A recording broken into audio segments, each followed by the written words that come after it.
Hello, ഇന്ന് ഞാൻ വന്നിട്ടുള്ളത് വേറൊരു സിമ്പിളായിട്ട് ചെയ്യാൻ പറ്റുന്ന ഒരു ആർട്ടുമായിട്ടാണ്. അപ്പം ഇതിന് വേണ്ടിയിട്ട് ഇതിൻ്റെ സബ്ജക്റ്റായിട്ട് ഞാൻ എടുത്തിട്ടുള്ളത് ഒരു മിനിയേച്ചർ ക്യാൻവാസിൻ്റെ ഒരു ചിത്രമാണ് കേട്ടോ. പിൻട്രസ്റ്റിൽ നിന്ന് ഞാനിതിൻ്റെ റെഫറൻസ് ആയിട്ട് എടുത്തിട്ടുള്ളത്. അപ്പം അതിൽ നിന്ന് ഞാൻ കുറച്ച് മാറ്റമൊക്കെ വരുത്തിയിട്ടുണ്ട്. ഞാൻ ഷെയ്ഡ് ചെയ്ത് വന്ന സമയത്ത് എനിക്ക് അത് കംപ്ലീറ്റ് ആവാത്ത പോലെ തോന്നിയതുകൊണ്ട് ഞാൻ ചെറിയ ചെറിയ മാറ്റങ്ങളൊക്കെ എൻ്റേതായ രീതിക്ക് ഇതിൽ വരുത്തിയിട്ടുണ്ട് കേട്ടോ. അപ്പോൾ സാധാരണ സിമ്പിളായിട്ട് യൂസ് ചെയ്യുന്ന ഞാൻ ഇതിന് വേണ്ടിയിട്ട് എടുത്തിട്ടുള്ളത് ലൈറ്റ് ബ്ലൂ കളറാണ്. ലൈറ്റ് ബ്ലൂ കളറ് വെച്ചിട്ടാണ് അതിൻ്റെ ആ ഒരു സ്കൈ ഒക്കെ ഒന്ന് കൊടുക്കുന്നത്.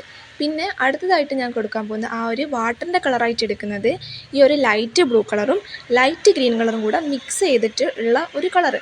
ആ ഒരു കളറാണ് കേട്ടോ ഇത്. അത് വെച്ചിട്ടാണ് ഞാൻ പിന്നെ ഇതിൻ്റെ വാട്ടറിൻ്റെ കളറ് ആ ഒരു കളറാണ് കൊടുത്തിട്ടുള്ളത്. കാരണം എന്താ വെച്ചാൽ ഈ എന്താ പറയുക, നമ്മളെ പോണ്ടൊക്കെ ഉണ്ടാവില്ലേ, പോണ്ടൊക്കെ ചില പോണ്ട്സൊക്കെ ഒരു ഗ്രീൻ കളറൊക്കെ കാണൂലേ, നല്ല ഒരു ഗ്രീൻ കളർ ഷെയ്ഡ് പോലെയൊക്കെ തോന്നൂലേ. അപ്പം അതുകൊണ്ടായിരിക്കും കേട്ടോ ആ പിക്ചറിലും അങ്ങനെ തന്നെയാണ്. അപ്പോൾ ഞാനും ആ സെയിം കളർ തന്നെയാണ് ഇതിൽ എടുത്തിട്ടുള്ളത്. പിന്നെ അടുത്തതായിട്ട് ലൈറ്റ് ഗ്രീൻ കളറുണ്ട്. ആ ലൈറ്റ് ഗ്രീൻ കളർ വെച്ചിട്ടാണ് ഈ ഒരു തവളക്കുട്ടന് ഞാൻ കളർ കൊടുക്കുന്നത്. പിന്നെ അടുത്തതായിട്ട് ആ ഒരു മോഡലിൽ തന്നെ വരയ്ക്കണം എന്നാണ് ഞാൻ ഇത് കംപ്ലീറ്റ് ആവുന്നവരെ വിചാരിച്ചത്. പക്ഷേ അത്രയും ചെയ്തപ്പോഴും എനിക്കൊരു സാറ്റിസ്ഫാക്ഷൻ തോന്നാത്തതുകൊണ്ട് ഞാൻ എൻ്റേതായ രീതിക്ക് പിന്നെ ഷെയ്ഡ് ചെയ്തത്. പിന്നെ വൈറ്റ് കളർ വെച്ചിട്ട് ആ വാട്ടറിൻ്റെ ഒരു മാർക്കും കൂടെ ചെയ്ത് കൊടുക്കുന്നുണ്ട്. പിന്നെ വൈറ്റ് കളറ് നല്ല തിക്കായിട്ടെടുത്ത് പോയിൻ്റ് പിടിച്ചുകൊണ്ടാണ് കേട്ടോ ഞാൻ വരച്ചിട്ടുള്ളത്. ബ്ലാക്ക് കളർ വെച്ച് എൻ്റെ കണ്ണും വായൊക്കെ വരച്ചു.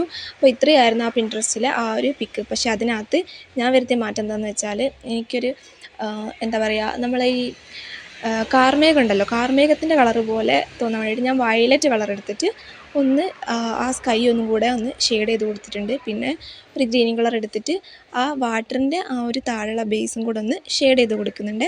പിന്നെ നമ്മൾ ഈ ഒരു തവളേൻ്റെ ചിത്രം വരച്ച സമയത്ത് എനിക്ക് അതും അതിലൊരു ഒറ്റ ഒരു കളർ മാത്രമല്ലേ ഉള്ളൂ. അതുകൊണ്ട് ഞാൻ പിന്നെ ഗ്രീനും അതുപോലെ തന്നെ യെല്ലോയും കൂടെ ഇതിൽ യെല്ലോ ഡോട്ടായിട്ട് കൊടുക്കണം എന്നാണ് വിചാരിച്ചത്. പക്ഷേ ഞാൻ വിചാരിച്ചു പിന്നെ വേണ്ട, ബ്ലെൻഡ് ചെയ്യാമെന്ന് വിചാരിച്ചു. അങ്ങനെ ആ രണ്ട് കളറും കൂടെ ബ്ലെൻഡ് ചെയ്തിട്ടാണ് ആ തവളേൻ്റെ കളർ ഞാൻ കംപ്ലീറ്റ് ചെയ്യുന്നത്. അപ്പം ഇത്രയാണ് ചെയ്തെടുത്തിട്ടുള്ളത്.